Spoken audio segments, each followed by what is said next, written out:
Spiritual warrior skills you must have. Part 1. Fight. Hello, this is Shores Infinity with your host Chris speaking. Welcome to the channel.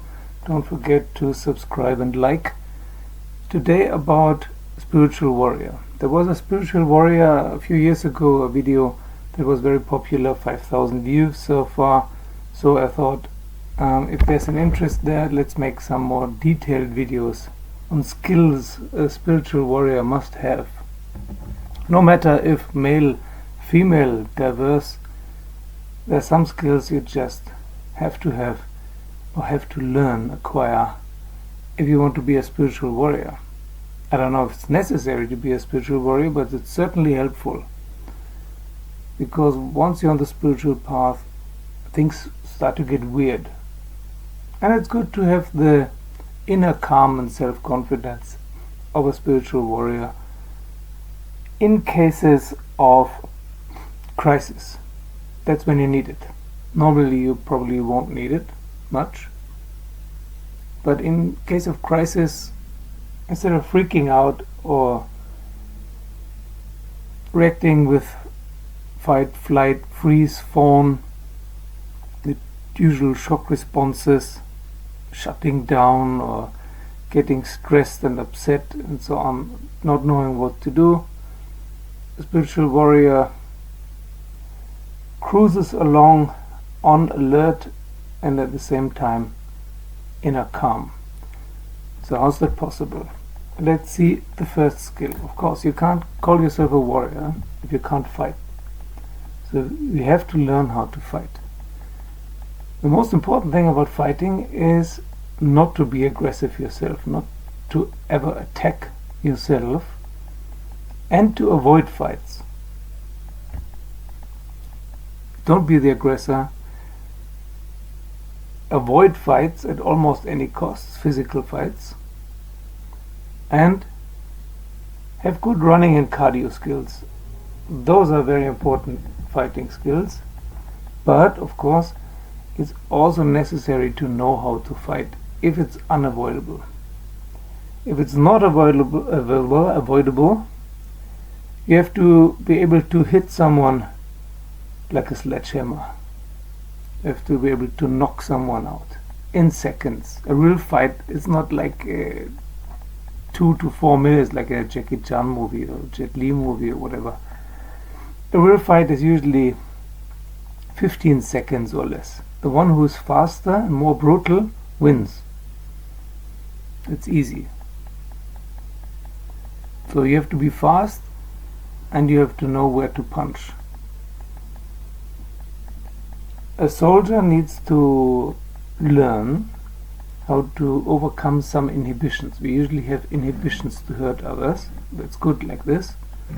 But unfortunately, the people who will be crazy enough to attack you will not have these inhibitions, either because they're inebriated or because they're crazy or just plain evil. So those are the people who usually want to attack you. Violent weirdos. And if you cannot run away, de-escalate or avoid the fight, you have to be able to fight and hit hard. Hit hard until the other person is down. Not like they teach in some self-defense classes, hit hard and then shove the other person away and run. Hit a few more times. Don't try to kill the other person, or better said, try not to kill the other person. You might, depending on which country you're living in, the self-defense laws are different from country to country and maybe even from state to state. So make sure you know the self-defense laws. In Germany, for example, they're super strict. It's very, very dangerous to hit hard, even if you are attacked. You're with one leg in prison already. Still, if the situation arises that you have to defend your own life or that of a loved one, your child or your spouse, then hitting hard is the only possibility to stop someone who's crazy enough to attack you. So what kind of martial arts are good for that? Most martial arts are bullshit. The teachers are so-called bullshido masters. They cannot teach self-defense, and they've never been in a self-defense situation. They probably have not even been in the ring or something, or at least not full contact. So good ones are kickboxing, Thai boxing, Brazilian jiu-jitsu, boxing, judo, Chinese fast grappling, sanda, things like that. So either this kickboxing, Thai boxing style, or this grappling judo, jiu-jitsu, or Greek wrestling, or other kinds of wrestling, even what's it called, sumo if you're heavy enough. So these wrestling, choking, levering techniques, or kicking, punching techniques that really work, you can learn there. A very good combination is Thai boxing and Brazilian jiu-jitsu, but those are very stamina intense. So if you're not the person who has or can build up a lot of stamina, those might not be for you. There's some martial arts that can be good and also do not rely on stamina and physical strength so much. You don't have to be a bodybuilder to be good in it. Are things like Krav Maga, Wing Chun, and Systema, but there it's very dependent on the teacher. They also, a lot of bullshit is taught there.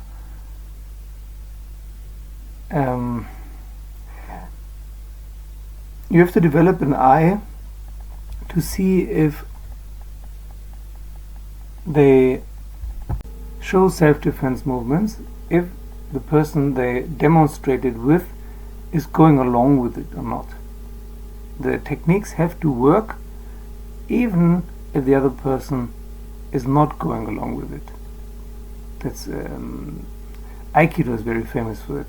The totally unrealistic attacks, and then they're going along with it and let themselves be thrown around. Aikido people usually, in 99% of all cases, cannot fight at all. And unfortunately this is true for most. There's a funny channel called Enter the Dojo with Master Ken, who plays a guy who invented Ameri-Dote, the best martial arts of all. Best of all and worst of none. That's very funny, and he makes fun of a lot of martial arts teachers who teach bullshit.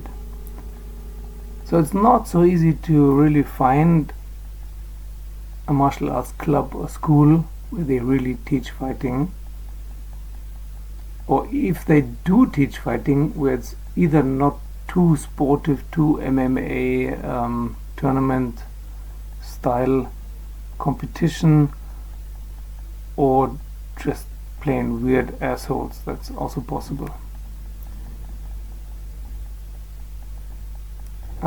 It's, for example, who knows how to fight properly? Often soldiers and policemen. So if a policeman or former policeman teaches martial arts, that increases the likelihood that he knows what or she knows what he's talking about. Be very careful with arm locks, hand locks, wrist locks, finger locks and stuff. They look great, they hurt a lot, but it's very unlikely that this works in a normal fight situation. Now, you're not Steven Seagal, and even Steven Seagal, no one knows if he can really fight. People in the martial arts scene, they have big mouths. They like to brag a lot. So, and even if someone has won several trophies in whatever, kung fu, karate, kickboxing, whatever, taekwondo, it doesn't mean shit, because these are fights under rules. It has turned out that if you watch police videos, even professional martial artists can be knocked out by gang members, because on the street there are no rules, and this you have to be sure about. There's no rules. If someone wants to kill you, he or she wants to kill you, there are no rules. There are no sorry, I have to warm up first, or this kick is not allowed. Everything is allowed to save your life or the lives of those next to you. If you cannot avoid the fight, if you haven't started it, cannot avoid it, and cannot run away, you have to fight for your life. And fight for your life is also to kill. It's shoot to kill. If you kill the other one, well, what to do? It's not. It shouldn't be your aim to kill the other person, but you shouldn't be afraid to, because if it's really a fight for your life, that's what it takes. And it takes a lot of courage. And these stress situations have to be practiced under stress. If in the dojo, friendly, a little bit here and there, it doesn't help you much. You have to do resistance training against a foe who hits back and doesn't wait for you to bring him into some kind of wrist or arm lock and then kick him in the knee or something. It doesn't work like that. The other person is moving and fighting back, trying to hurt you real bad, and this is what needs to be practiced, otherwise you can't fight. Women are usually less strong than men, and so you have to make up for it somehow. I know it's politically incorrect to say this nowadays, but it's just true. Everyone knows that. In most cases, there are also no records of female warriors in the old days, the Vikings and the Scots and the Germans and so on. Some exceptions, singular exceptions sometimes, for good reason. Yeah. So you have to make up for it with speed and precision. That's also fine. And as Master Ken always emphasizes, don't be afraid to hit the groin. If you know how to fight, you're less likely to be attacked because you have different vibes. You don't have victim vibes anymore. So anyway, it's good to build up your self-confidence, to get rid of your inner victimhood of shame and guilt through trauma therapy, for example, and to know how to de-escalate situations. That's a very useful skill that will usually not be taught in any martial arts school. You have to learn that somewhere else. In the classroom, for example, you can work as a teacher for a year or so in any school. In many countries there's a shortage of teachers, and there you can learn how to manage crowds and de-escalate. There are some other skills that have to do indirectly with fighting skills, but I will talk about them in other videos. Of course, these different spiritual warrior skills merge within each other, but as far as possible to separate this one. This is finished now. Just remember, never start a fight. If a fight seems like it will start now, try to de-escalate or run away, and if it's unavoidable, hit hard several times. The other thing is, it's good if you don't have the need to be right about something. A lot of people need to be right about something.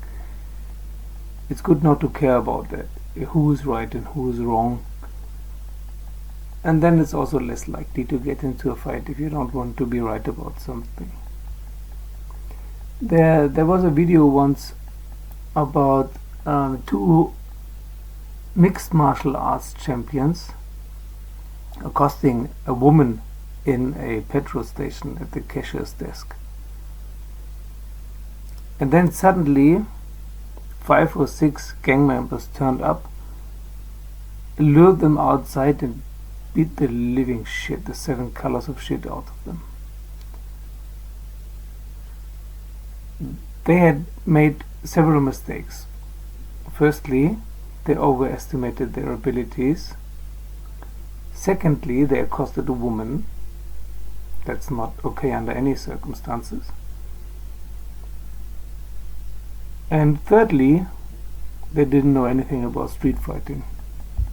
So they lost within seconds. Plus they were overmatched number-wise. This can also happen. So this is also a skill that you have to learn, how to fight against more than one opponent in extreme situations that will hopefully never occur. But if you're trained for them, they will even less likely occur. Now people often tell me, I don't have the time for martial arts classes, I don't have the money for martial arts classes, I don't like martial arts, it's too violent for me. It's fine. You can come up with all kinds of excuses.